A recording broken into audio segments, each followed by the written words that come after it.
S வணக்கம் உங்கள் Sai Krishna right கேளுங்க சாய் கிருஷ்ணா எஸ் பர்ஃபெக்ஷன் பத்தி உங்களோட ஒப்பீனியன் என்ன?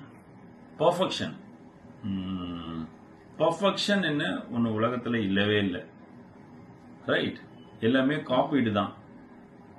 பர்ஃபெக்டா இருக்கணும்னு நினைக்கிறவங்க எல்லாருமே பாத்தீங்கன்னா ரொம்ப டென்ஷன் ஆகும், ஆன்சைட்டிலையும் லைஃபை வாழாம போயிடுவாங்க. ஸோ ஒரு ஃபார் எக்ஸாம்பிள் அதுக்கு சொல்றேன், ஒரு பென்சிலை எந்த அளவுக்கு ஷார்ப் பண்ணணுமோ அந்த அளவுக்கு கொஞ்சம் பிளண்டா தான் இருக்கணும், கொஞ்சம் மொக்கையா தான் இருக்கணும், அப்பதான் நல்லா அழுத்தி எழுத முடியும். ரொம்ப ஷார்ப் பண்ணீங்கன்னா டபக்குன்னு என்ன ஆயிடும், அதனோட முனி உடஞ்சிரும். ஓகே, ஸோ அது மாதிரிதான் ரொம்ப பர்ஃபெக்ஷன் போயிட்டே இருந்தோம்னா நம்ம லைஃப் நம்ம வாழ முடியாது, நம்ம ஹாப்பியா இருக்க முடியாது. நான் சொல்ற பாயிண்ட் பெர்ஸ்பெக்டிவ் ஹாப்பினஸ் பெர்ஸ்பெக்டிவ்ல சொல்றேன்.